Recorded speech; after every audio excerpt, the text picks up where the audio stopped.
salam sejahtera bagi kita semua. Perkenalkan, nama saya Yusuf Budi, STH-MPD. Saya menempuh pendidikan S1 di STTGMI Bandar Baru jurusan Biologi, lulus pada tahun 2015. Selanjutnya saya melanjutkan studi magister program studi pendidikan agama Kristen di Institut Agama Kristen Negeri YKN Tarutung. Sejak 2 September 2019 saya bergabung pada Universitas Politik Brastagi. Saat ini saya mengajar sebagai dosen di program studi PGSD. Adapun mata kuliah yang saya bawakan pada program studi PGSD antara lain pendidikan agama Kristen, etika, manajemen kelas, bimbingan konseling PGSD, dan mata kuliah filsafat pendidikan. Selama menjadi dosen di Universitas Politik Brastagi, saya selalu aktif dalam melakukan pengajaran di kelas, membimbing tugas akhir atau skripsi mahasiswa, mengikuti pelatihan atau workshop serta seminar yang bertujuan untuk menambah wawasan tentang pendidikan agama Kristen, pendidikan karakter, kerukunan antar umat beragama, dan lain sebagainya, agar saya dapat menjadi dosen yang memiliki kompetensi dan keahlian pada bidang saya, dan juga tidak ketinggalan melakukan Tridharma perguruan tinggi. Adapun tujuan dari video ini adalah bentuk pernyataan diri dosen dalam Tridharma perguruan tinggi di bidang pengajaran. Di sini saya akan memaparkan tentang mata kuliah pendidikan agama Kristen. Mata kuliah tersebut adalah salah satu yang saya ampu pada program studi PGSD. Mata kuliah pendidikan agama Kristen adalah mata kuliah dasar umum atau MKDU yang berbobot 2 SKS. Untuk capaian pembelajaran lulusan ialah dalam bidang sikap diantaranya: 1. Bertakwa kepada Tuhan Yang Maha Esa dan mampu menunjukkan sikap religius. Yang kedua, menjunjung tinggi nilai-nilai kemanusiaan dalam menjalankan tugas berdasarkan agama, moral, dan etika. Yang ketiga, menghargai keanekaragaman budaya, pandangan agama, dan kepercayaan, serta pendapat atau temuan orisinal orang lain. Selanjutnya dalam bidang pengetahuan ialah yang pertama, menguasai prinsip dan teori pendidikan di sekolah dasar. Yang kedua, menguasai konsep tentang karakteristik perkembangan peserta didik di sekolah dasar, baik perkembangan fisik dan psikologis dan sosial. Sedangkan dalam bidang keterampilan umum ialah mampu menerapkan pemikiran logis, kritis, sistematis, dan inovatif dalam konteks pengembangan atau implementasi ilmu pengetahuan dan teknologi yang memperhatikan dan menerapkan nilai humaniora yang sesuai dengan bidang keahliannya. Yang kedua, mampu menunjukkan kinerja mandiri, bermutu, dan berukur.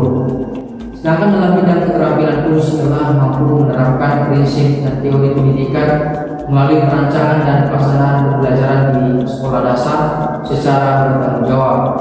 Yang kedua, mampu menerapkan konsep tentang karakteristik perkembangan peserta didik, baik perkembangan fisik, psikologi, dan sosial melalui perancangan dan pelaksanaan pembelajaran di sekolah dasar.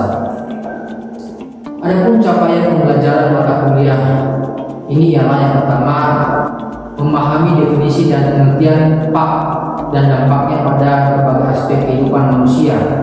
Yang kedua, menunjukkan sikap religius dan mampu menerapkan fungsi agama dalam kehidupan sehari-hari. Yang ketiga, menunjukkan sikap religius dan mampu menerapkan imannya tentang Allah dalam ajaran Kristen dalam kehidupan sehari-hari.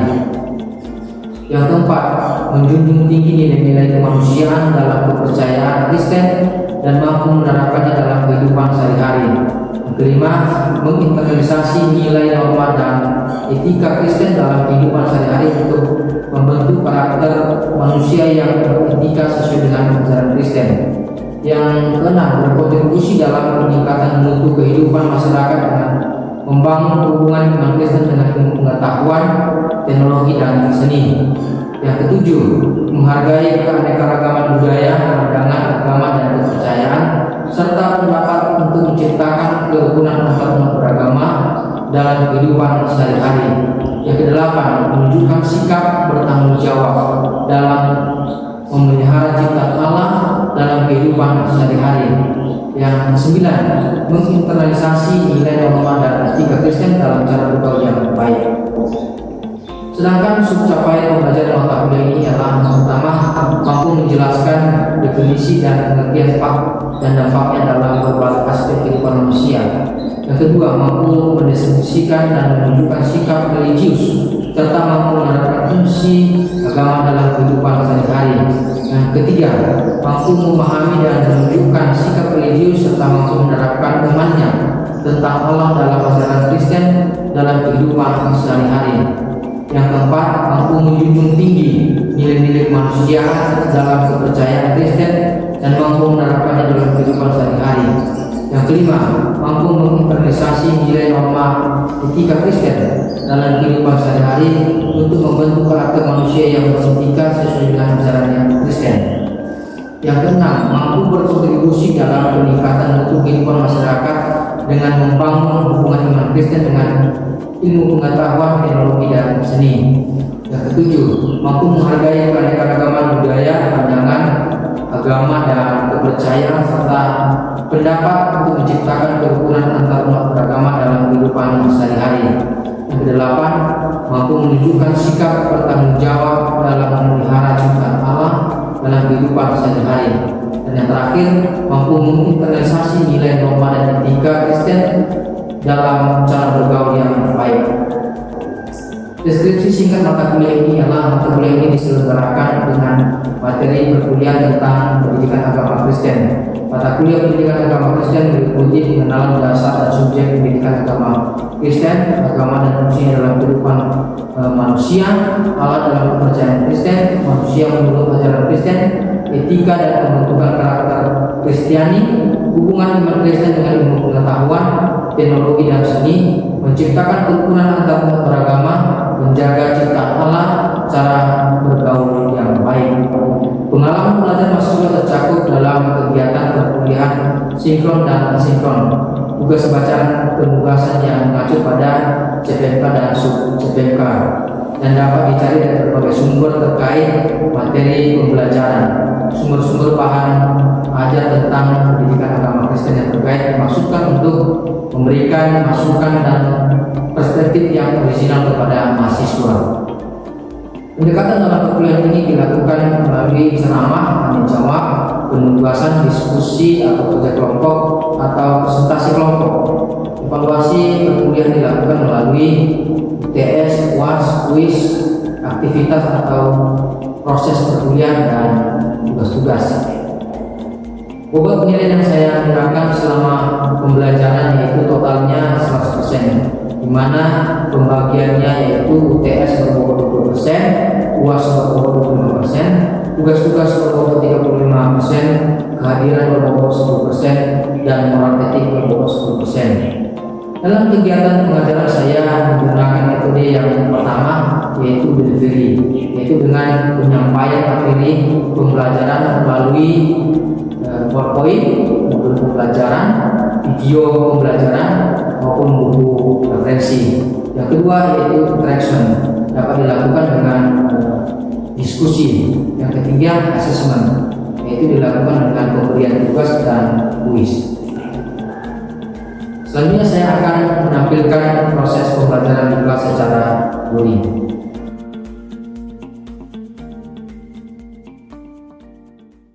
Ya, pada hari ini harapan Bapak semuanya para mahasiswa sehat-sehat semuanya. Sehat.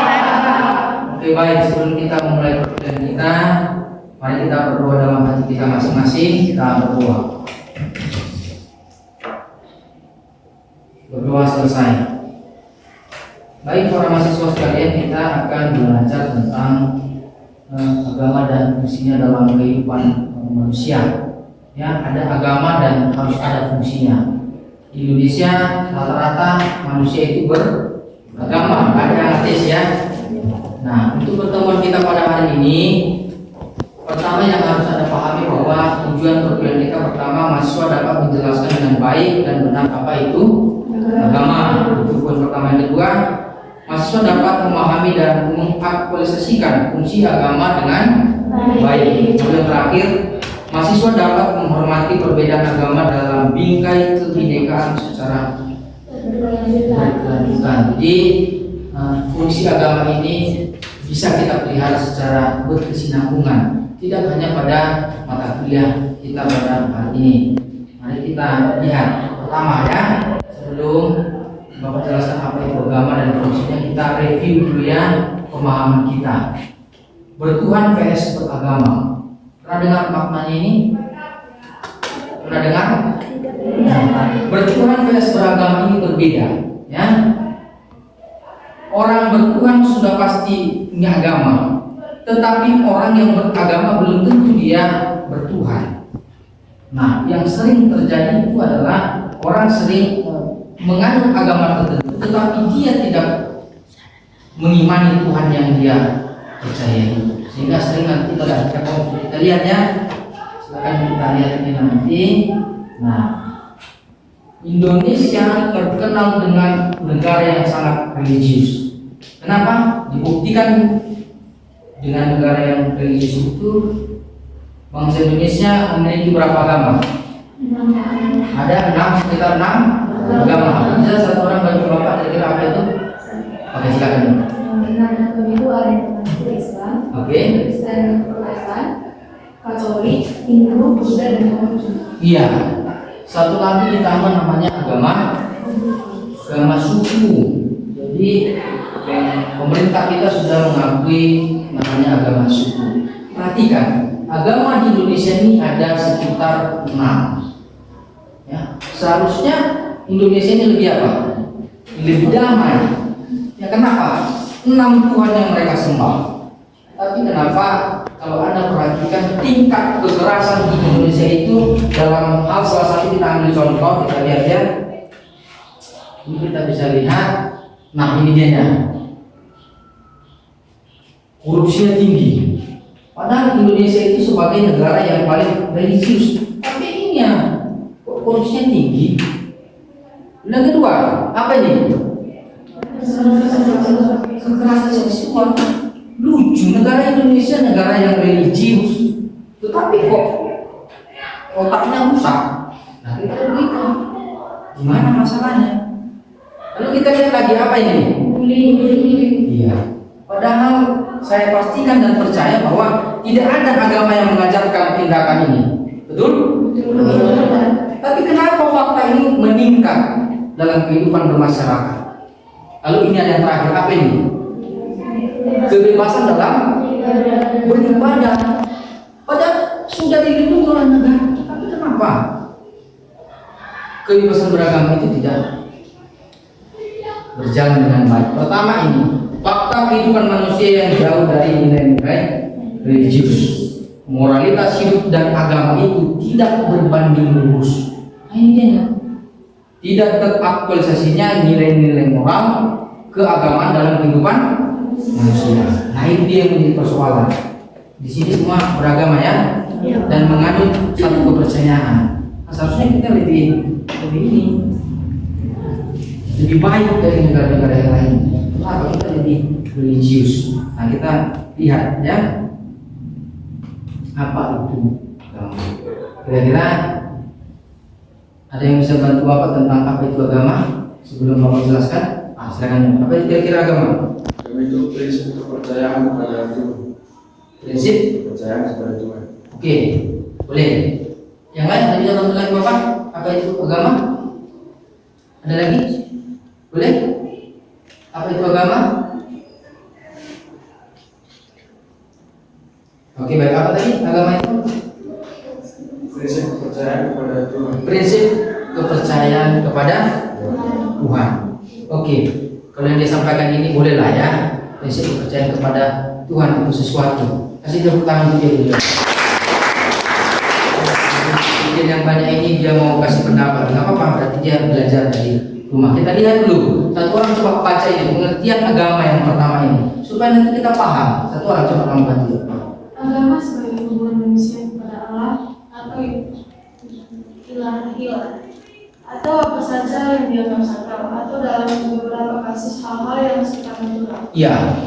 Perhatikan, agama itu tidak berbicara tentang diskriminasi, kekerasan, menjelekkan agama lain, tidak ada. Tetapi relasi manusia kepada yang bersifat ilahi, sakral atau supranatural.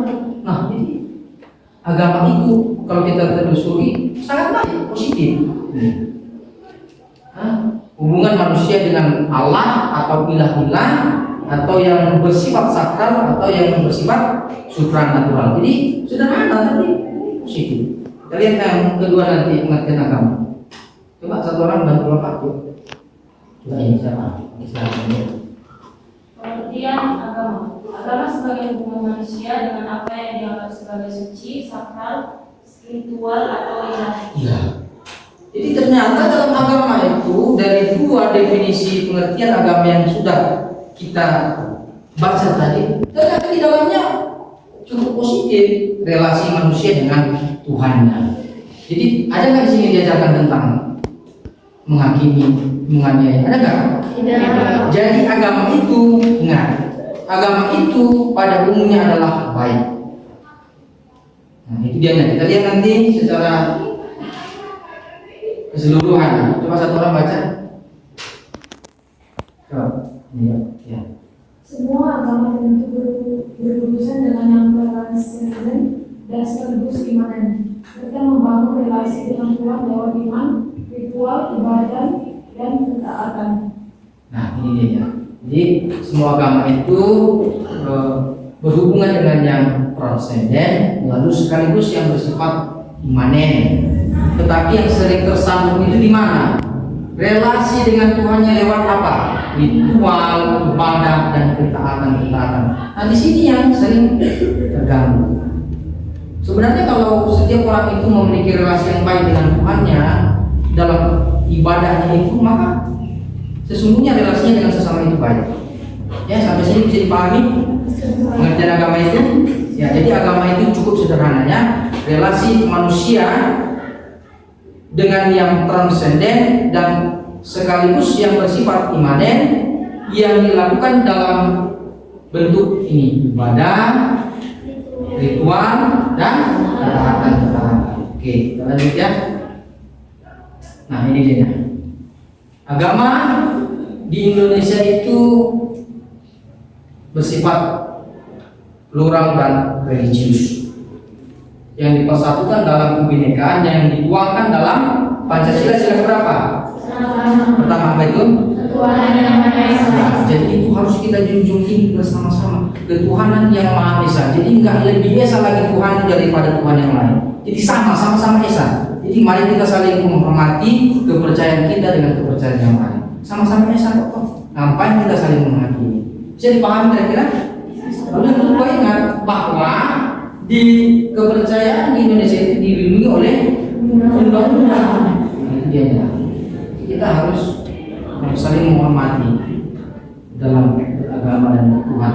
Nah, mari kita lihat ada sekitar 5 indikator religiusitas keagamaan. Nah, ini secara khusus di kampus yang bisa kita terapkan. Pertama, di sini apa katanya? Rajin beribadah. Ini salah satu indikatornya yang bisa diterapkan di kampus. Lalu yang kedua, Selalu berdoa sebelum dan sesudah melaksanakan kegiatan. nah, ini dia ya. Jadi di kampus ini bisa dilakukan.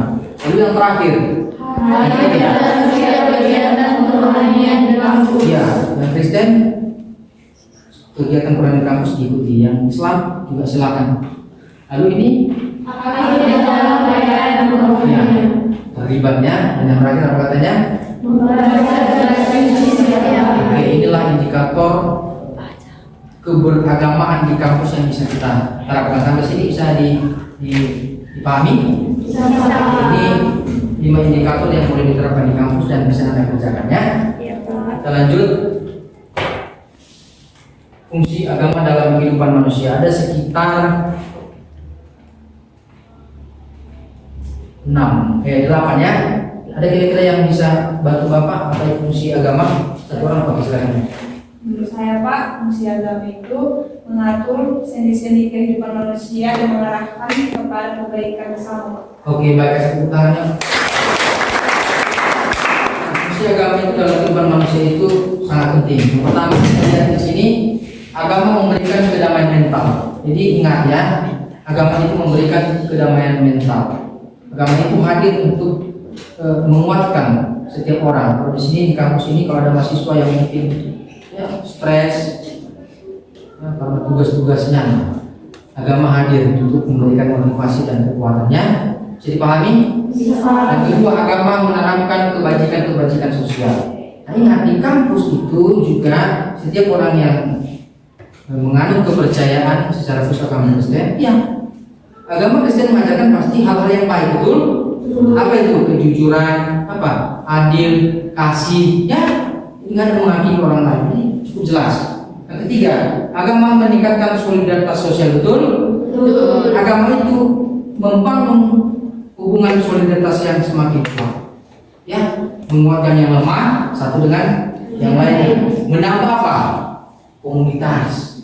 Itu dia. Lalu yang keempat, agama adalah agen sosial, sosialisasi dan kontrol sosial. Anda sebagai orang-orang yang beragama dan bertuhan, Anda hadir sebagai agen sosialisasi dan kontrol sosial. Artinya apa? Ketika Anda melihat tindakan-tindakan dan perilaku yang kurang baik, Anda boleh memberikan motivasi. Bisa dipahami? Jadi itu fungsinya seharusnya, bukan menghakimi. Nah, yang kelima, agama meningkatkan kesejahteraan. Ini bisa dipahami kira-kira. Artinya agama itu justru membawa Anda kepada perilaku dan tindakan kehidupan di tengah-tengah masyarakat yang lebih baik. Ya. Ketika terjadi ketidakadilan dalam hal ekonomi, Anda hadir untuk memberikan sebuah masukan-masukan bahwa agama tidak mengajarkan ketidakbaikan dan kesejahteraan.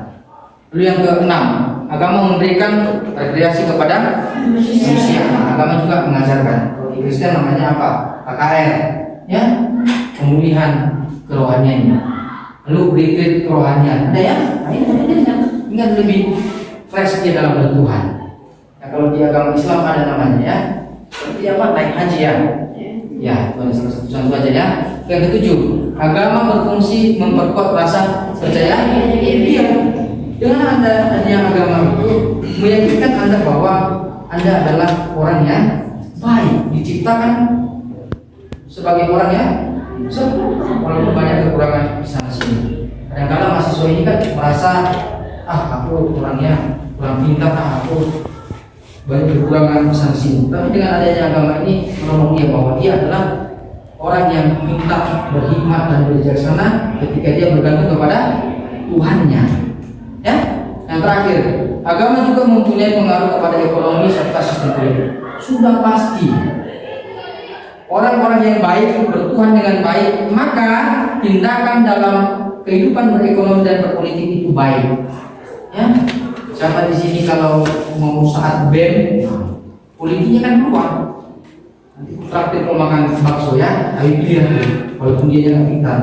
Nah, ini politiknya betul, tapi ketika dia memiliki keberagamaan yang baik, maka ekonomi dan politik yang diterapkan itu adil dan jujur.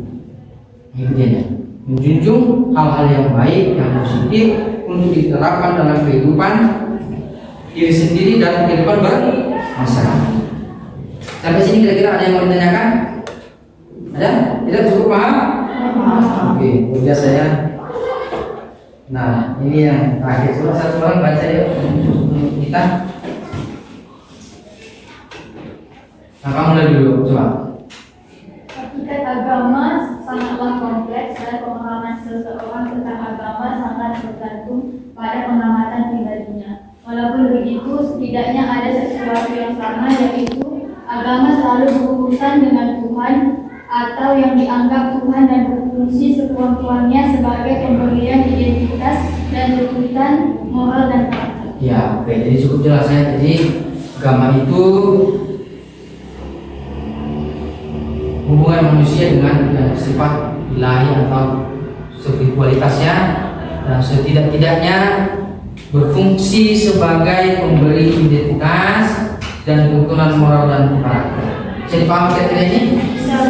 Oke, jadi harapan Bapak Dewan Makan pada hari ini bisa memahami apa itu agama dan fungsinya, sehingga nanti ketika Anda terjun dalam kehidupan bermasyarakat, Anda tidak lagi melihat kecenderungan dari agama-agama yang lain, tetapi Anda mencoba mengeksplor agama itu dan fungsinya dalam kehidupan saya seperti yang sudah kita jelaskan tadi ya, semuanya positif ya.